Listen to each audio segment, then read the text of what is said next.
This weekend, bring your friends on down to Monsanto's High Fructose Corn Patch.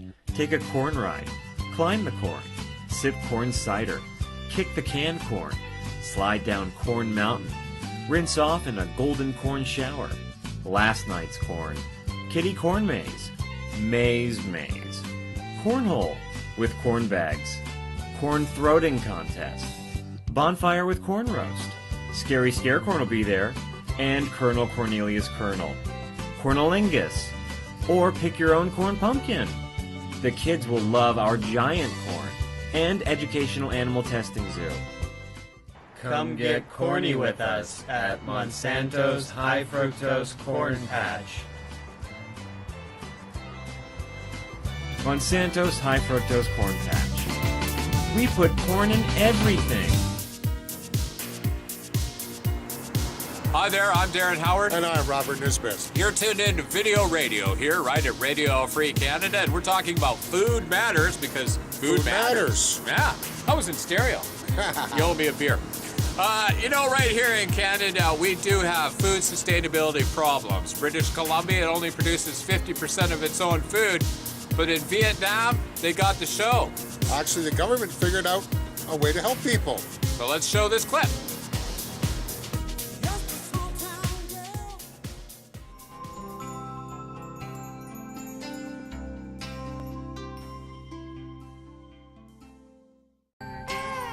In the Red River Delta area around Hanoi, peasant farmers have worked the rice fields for thousands of years.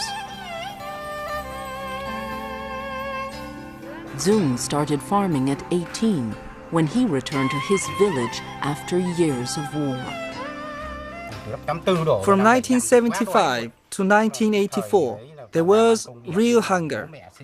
At that time, we had cooperative markets, and we suffered from hunger. We always had to borrow for our meals. Our life was so hard. Now, after decades of economic reforms, farmers can lease land from the government, decide what to raise, and sell what their farms produce at market.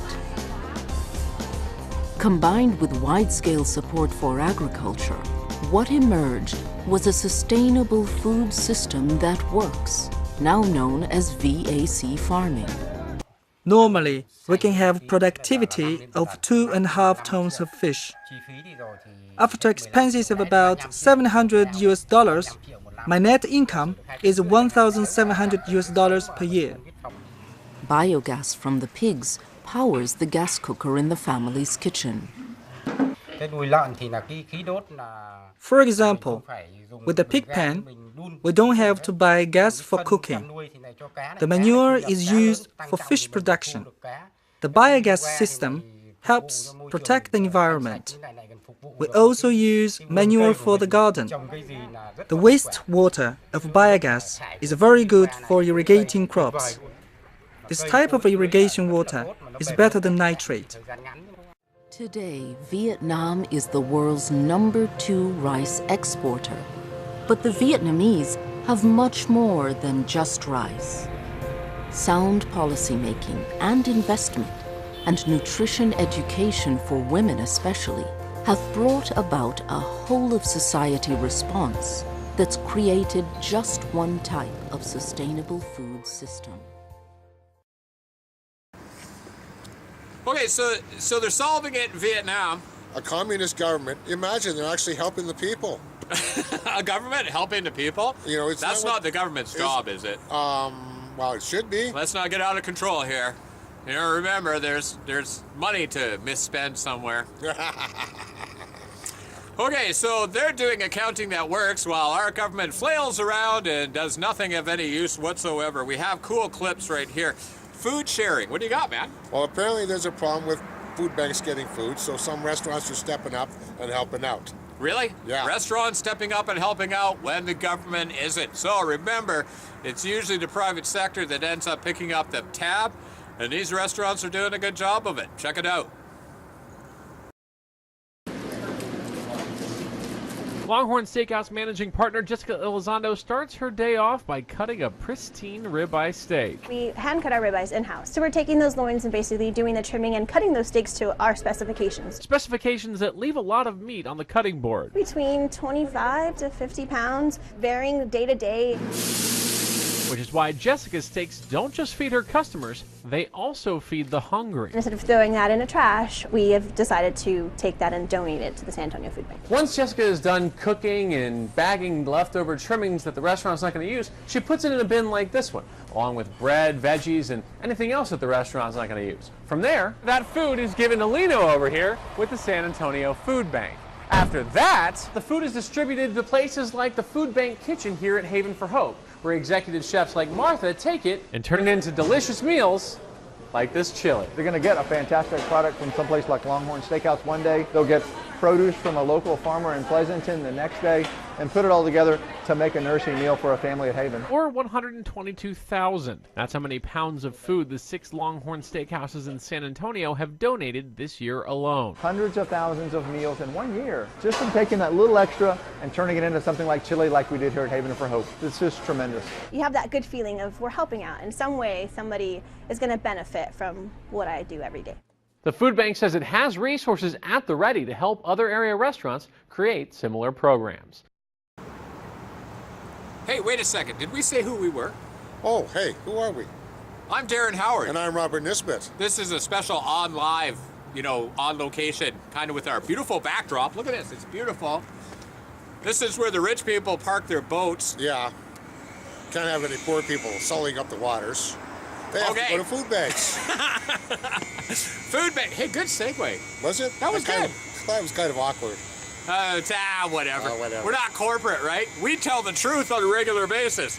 And anyway, apparently there's an issue with people eating in Britain as well as in the States and here in Canada. Okay, and in Britain right now, they don't talk about the poverty. There's huge amounts of poverty in Britain. But there are food banks, okay? Check it out. Food bank use is on the rise. Austerity might be a word that until not long ago was rarely used.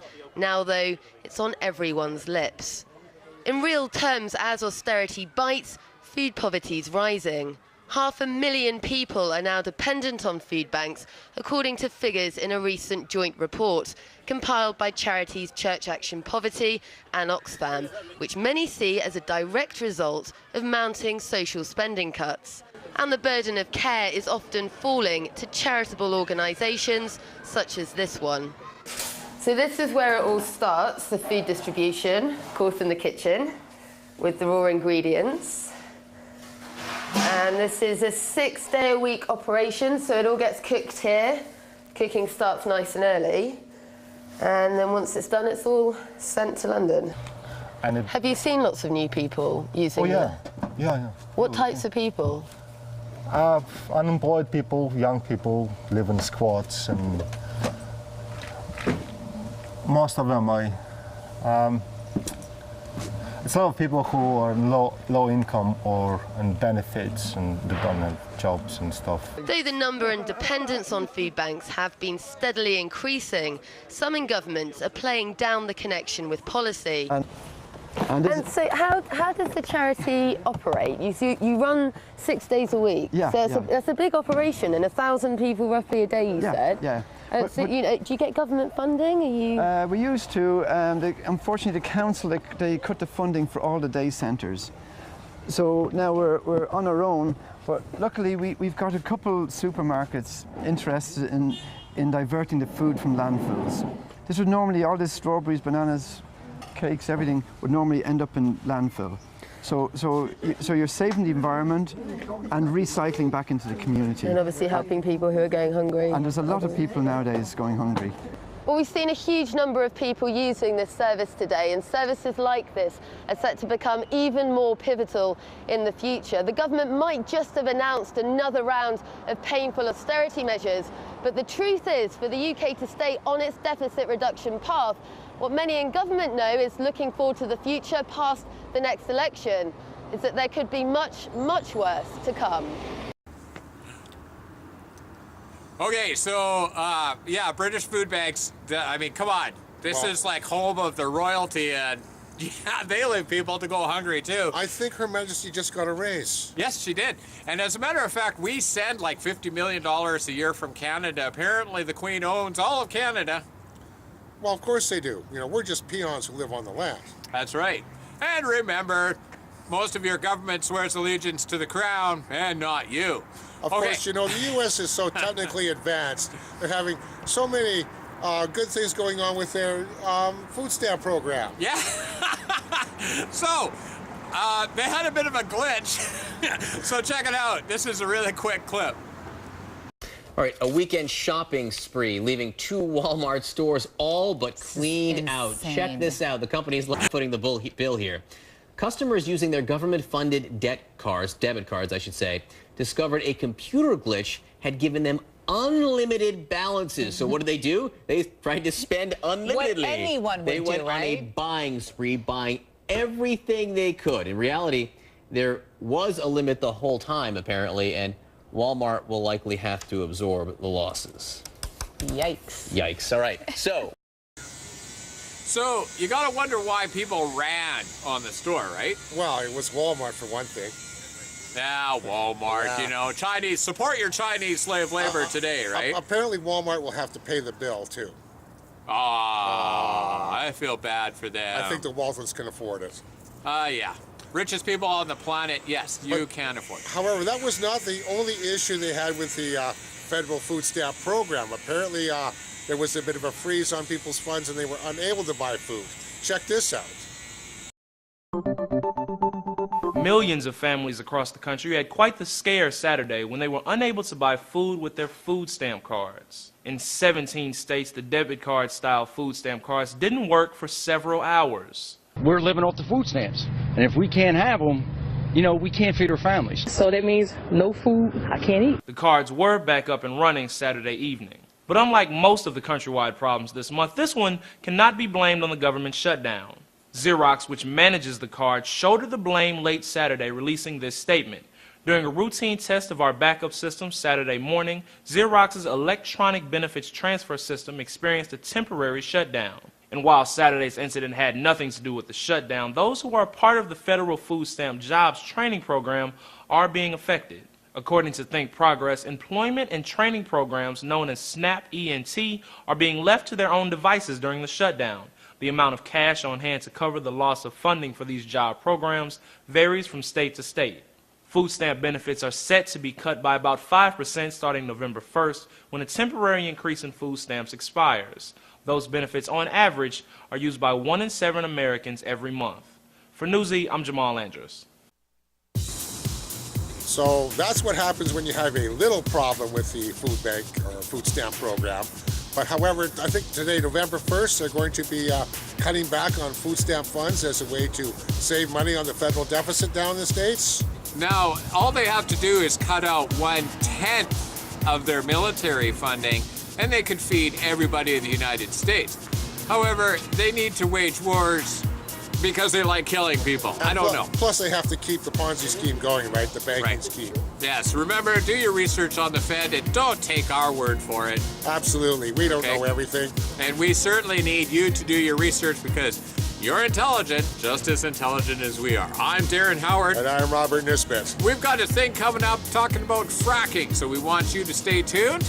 And, of course, do your own research. Remember, Absolutely. We've got the Municipal Sustainability Project coming up. You can check out that video on YouTube.